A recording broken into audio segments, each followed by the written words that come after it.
Je suis en enfer. Oui, j'ai commis des mauvaises actions dans ma vie, c'est vrai. Je n'ai jamais été très honnête, ni très respectueux.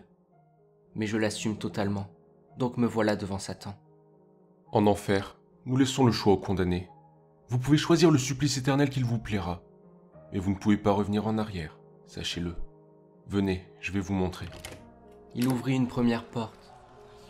Voici la salle de torture. Les damnés sont torturés pour l'éternité. C'est là que la majorité finit par se retrouver après avoir bien réfléchi. Cette remarque m'estomaqua. Je ne pouvais tout bonnement pas le comprendre. Personnellement, je n'avais jamais supporté une quelconque atteinte à mon intégrité physique, ni pu m'imaginer être torturé sans grimacer rien qu'à l'idée. Comment des gens pouvaient-ils choisir cela sciemment? Je me tournai alors vers mon guide. Et quels sont mes autres choix? Voici le second. Dit-il en ouvrant une autre porte. Nous l'appelons la montagne. Un homme grimpait sur une falaise quasi verticale. Le sol n'était pas visible, perdu dans la brume. Et le sommet ne pouvait lui non plus être aperçu. Le grimpeur avait une très longue barbe, et au vu de son état, il semblait être ici depuis une éternité. Mais si le supplice est éternel, il n'y a donc pas de sommet? Peut-être. Répondit le diable. S'il y en a un, eh bien, son châtiment sera terminé un jour. S'il n'y en a pas, il sera éternel. Tandis qu'il parlait, il se dirigeait déjà vers une autre porte. Voici le troisième. Il s'agit de la forêt. Un chevalier en armure se tenait au milieu d'une clairière, entouré par une forêt profonde. Brandissant hors des fourrés, un loup se jeta sur lui, tout gros dehors. Le chevalier empoigna son épée et blessa l'animal à la gorge. Celui-ci, grièvement blessé, s'en revint en courant dans la forêt, aussi rapidement qu'il en était sorti. Je devine votre question. Le châtiment est-il éternel? Peut-être. Si un jour tous les loups de la forêt sont morts, il pourra poursuivre sa route. Mais s'il s'agit du même loup qui l'attaque à chaque fois, cela pourrait bien se répéter à l'infini. Bien, voici le quatrième supplice, le bateau. La porte s'ouvrit alors sur le pont d'un navire assez rustique, qui naviguait sur un océan entouré de brume. Peut-être le bateau tourne-t-il en rond, mais peut-être pas. Il se peut bien qu'il arrive un jour à une île. Enfin, Satan arriva à la dernière porte. Voici un supplice apparu avec l'air de la machine. Derrière la porte, une usine aux murs gris tournait à plein régime, son atmosphère envahie d'une fumée noire. À droite de l'entrée, un homme serrait des boulons sur une machine, laquelle était posée sur une chaîne de montage. Derrière lui, une porte de métal était encastrée dans le mur. Ici, peut-être qu'un jour, les matériaux seront épuisés. Et peut-être le damné pourra-t-il alors partir par la porte. Mais peut-être qu'un autre damné déboulonne les boulons qu'il serre, qui sait.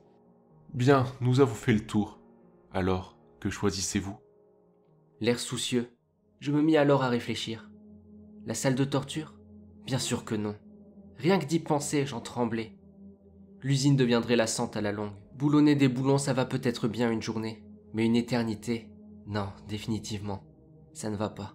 L'escalade est trop éprouvante pour moi. Jamais je n'ai été très sportif. Et puis, l'altitude est effrayante. Peut-être la forêt.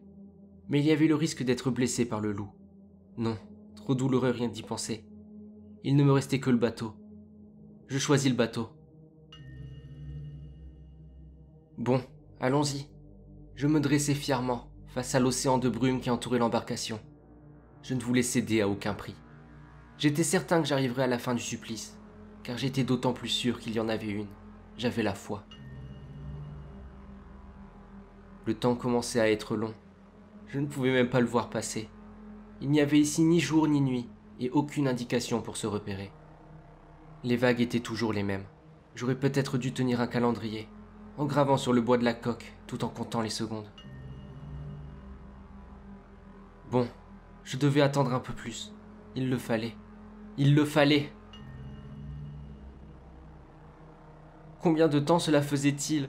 Des années, des dizaines d'années, des siècles? Je ne savais pas, j'avais perdu le compte. Il n'y avait pas de nuit, pas de soleil, juste cette brume. J'avais épuisé toute mon imagination.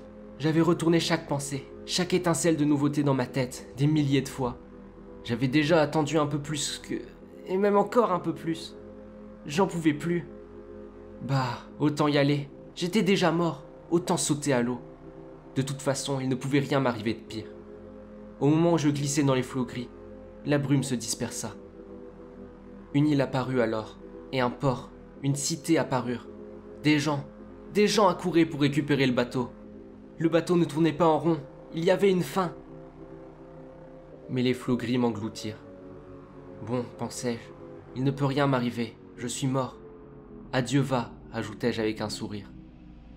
Mais qu'y avait-il au fond de l'eau ? La salle de torture, évidemment.